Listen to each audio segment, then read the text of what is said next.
Imhotep Nephrem Kemet. Welcome in great peace to Egypt. I'm Ramose. From my place in the eternal afterlife, I can see the past, the present, and the future. I'm an ancient Egyptian scribe and artisan. I lived in Deir el-Medina on the west bank of the Nile, opposite Thebes, during the reign of Ramses II. I held the position of the scribe of the tomb. It is the highest administrative position for a scribe in Deir el-Medina. From around years 5 to 38 of Ramses II's reign, I built 3 tombs for myself and my attendants in the Theban cemetery. They considered me the wealthiest person who had ever lived in Deir el-Medina up until that point, because of the multiple tombs and buildings I left behind. I'm very proud of my position.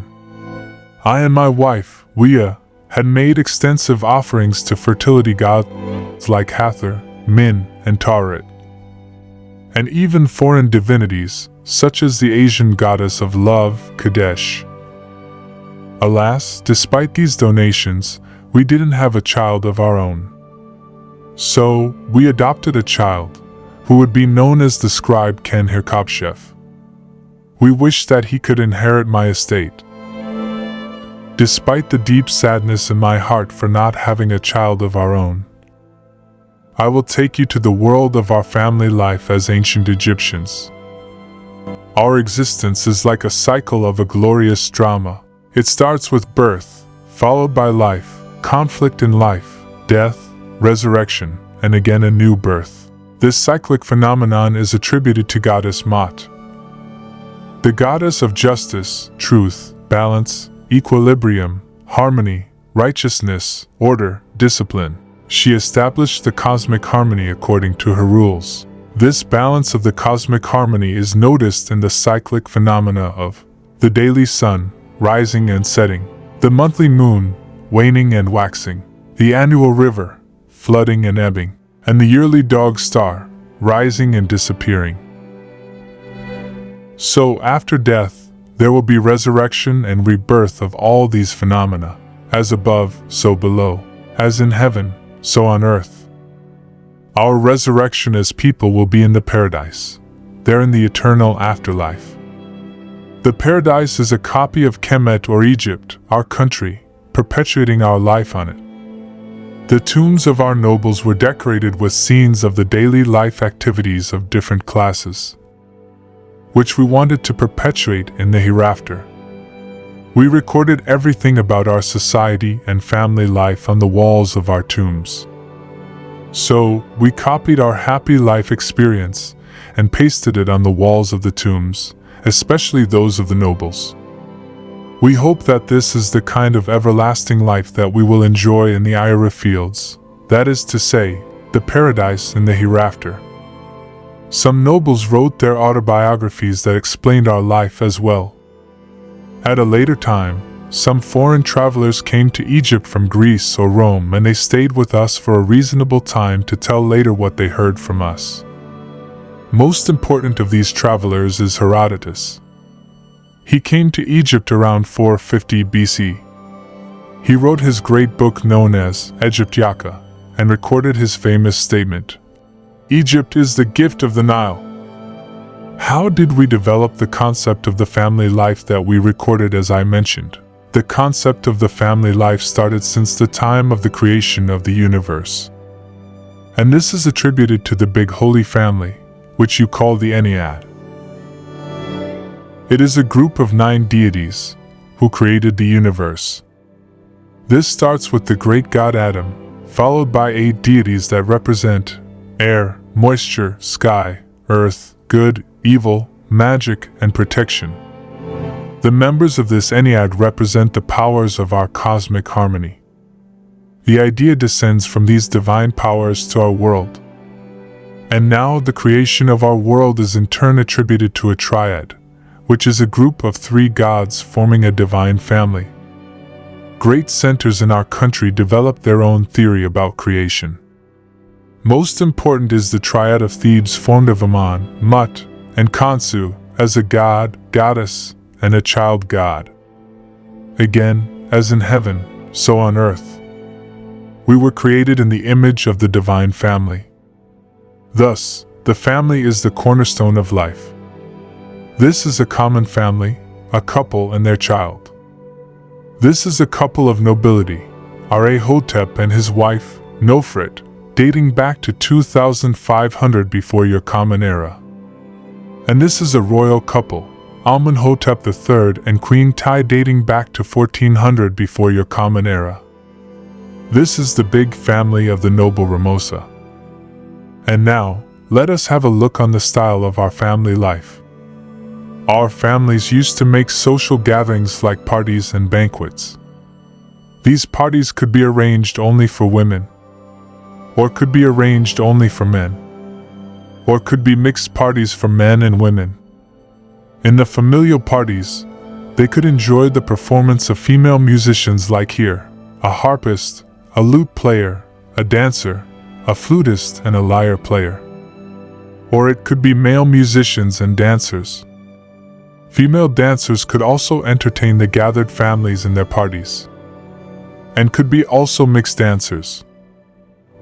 Children also enjoyed playing and gaming.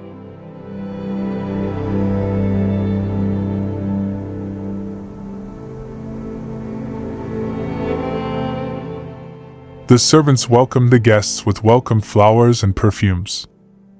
Men and women received the same welcome tokens.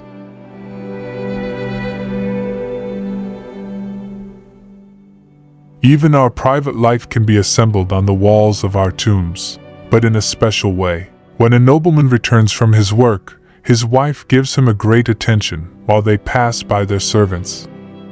She will escort him, holding his arm with a passionate touch. They will walk together to a special living room and sit together on a special bed. He uses his fly whisk to expel the flies away. His wife will skillfully play the harp. She can improvise calm and romantic music. Under their bed, there are jars filled with beer and wine, and even some stored food. So, they can enjoy eating and drinking. Now he is relaxed.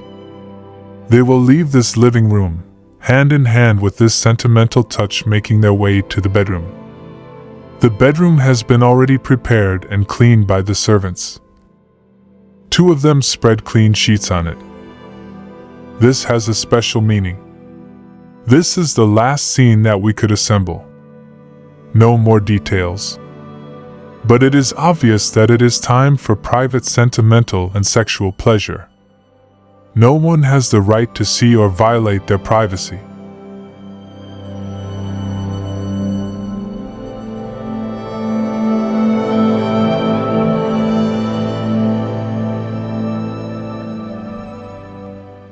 At leisure time, families go out on picnics with their children. 2 families are on their boat in the marshes. This nobleman is hunting birds with his boomerang, while his wife is holding some lotus flowers, and their children are enjoying the picnic with them.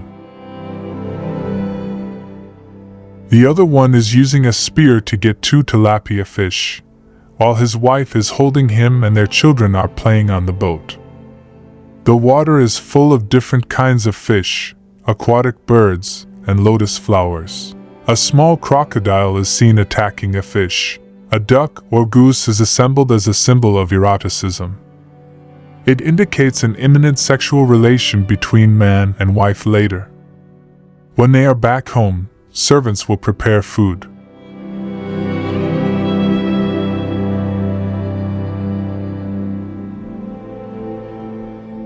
The most important 2 staples in the meals are bread and beer. This is how we prepare bread and store beer. As we enjoyed our life, we had times of sorrow. When a man is dead, all his family will be in deep grief and sadness. As we believe in resurrection, the body of the deceased has to be mummified. When the process is finished, the elder son performs the ritual of the opening of the mouth to help the deceased to gain back his senses. This is with the help of a priest, who burns the incense, pours libations and recites the required spells and prayers. The wife and the daughters are crying, weeping and lamenting. They kneel, hit their heads and weep. The offering bearers carry the funerary equipment to the tomb.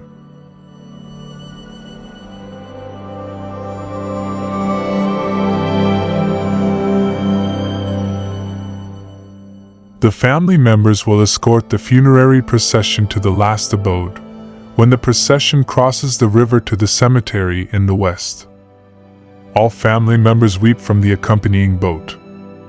The mourners are waving to the deceased during the procession. The funerary procession proceeds then to the cemetery. After burial, the deceased will start his journey to the underworld to be ready for the final judgment and resurrection again. So, these are some aspects of our family life in our country through thick and thin. We hope we leave our grief after death to make our way to the afterlife, where we will complete the everlasting cycle of our Egyptian drama. Make sure to tune into my next videos. If you have any thoughts or questions, add them to your comments. Kindly press the like, share and subscribe buttons.